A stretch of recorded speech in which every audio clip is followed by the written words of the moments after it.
Together, let us pray the fourth novena to St Ignatius of Loyola, and our theme shall be Jerusalem, Communion with the Church. In the name of the Father, and of the Son, and of the Holy Spirit. Amen. Introduction. During his convalescence, Ignatius decided to go on pilgrimage to Jerusalem to visit the places where Christ Jesus had once lived. Ignatius eventually realized that the call of Jesus was for him to be with the church rather than to remain in the Holy Land. This prompted him to turn his attention to the church in order to discover his mission.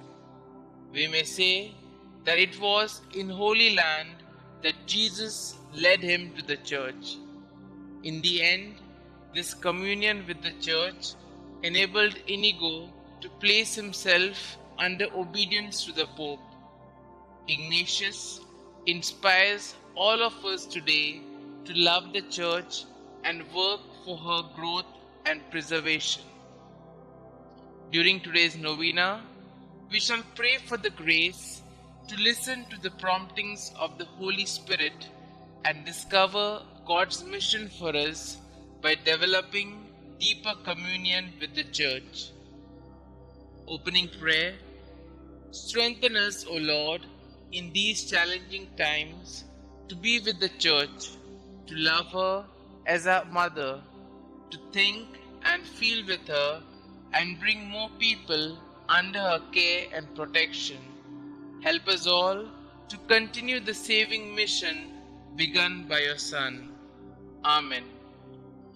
We shall now listen to a reading from the Testament and Testimony.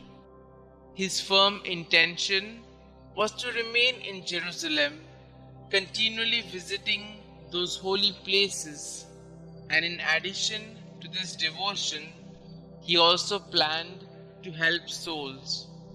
For this purpose, he had brought some letters of recommendation for the guardian and gave them to him.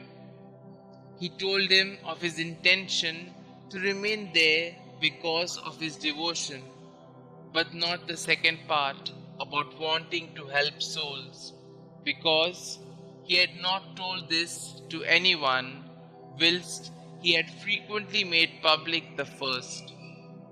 The guardian answered that he did not see how he could stay, because the house was in such need that it could not support the friars.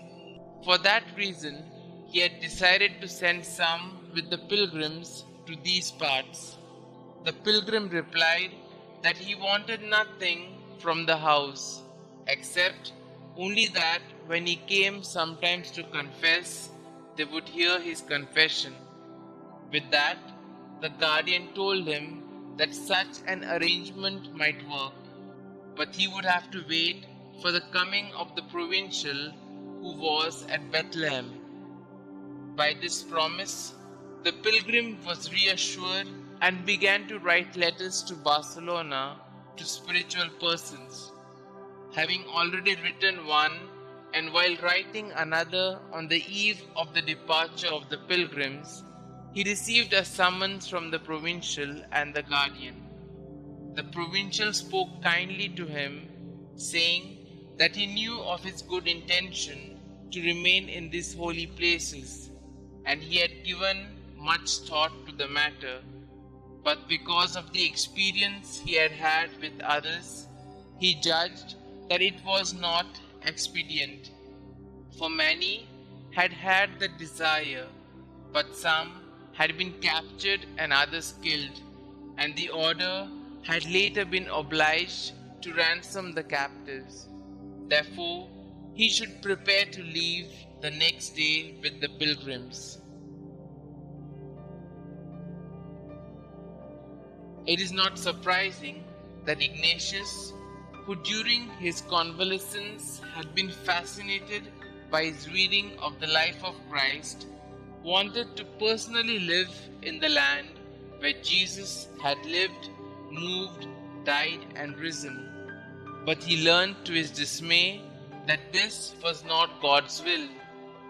God had a larger plan for Ignatius and his companions, namely to have a heart larger than the world and to serve the universal church under the banner of the cross.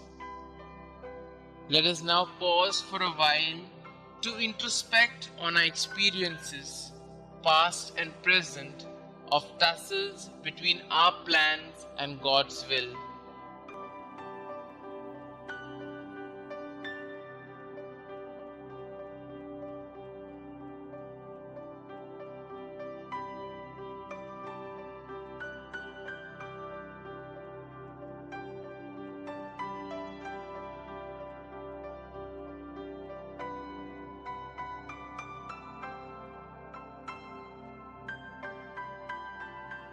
We shall now also put forth our petitions to the Lord, asking to do with us as He wills.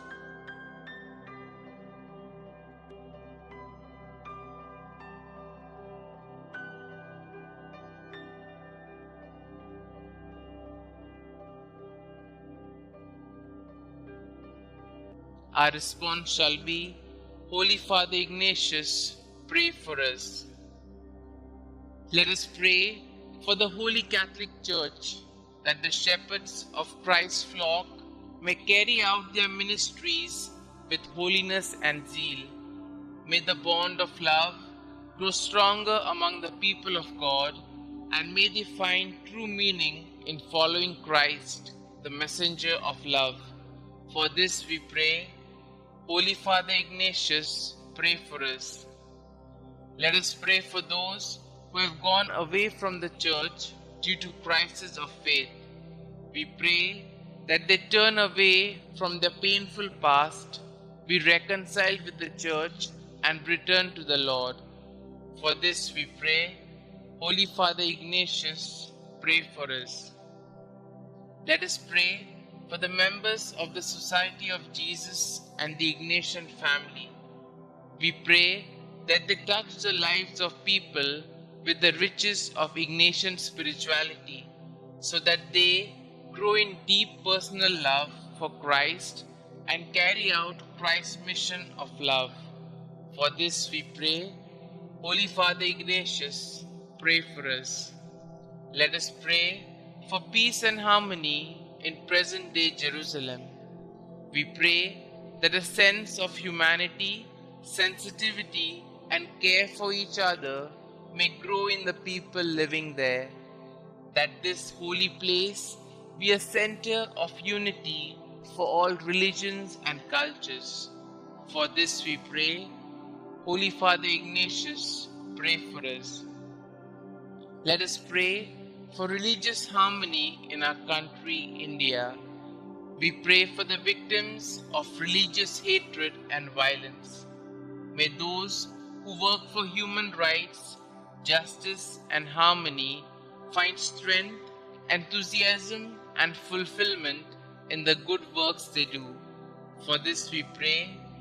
Holy Father Ignatius, pray for us. Our Father who art in heaven, hallowed be thy name. Thy kingdom come, thy will be done, on earth as it is in heaven. Give us this day our daily bread, and forgive us our trespasses, as we forgive those who trespass against us. And lead us not into temptation, but deliver us from all evil. Hail Mary, full of grace, the Lord is with you. Blessed are you amongst women, and blessed is the fruit of thy womb, Jesus. Holy Mary, Mother of God, pray for us sinners, now and at the hour of our death. Amen. Concluding prayer. Gracious Lord, we thank you for the gift of St Ignatius to the Church and to the world. Help us, dear Lord, to be like St Ignatius, ever to be at service of the Church and carry out the works of mercy. We make this prayer in your holy name. Amen. Glory be to the Father, and to the Son, and to the Holy Spirit, as it was in the beginning, is now, and ever shall be, world without end. Amen.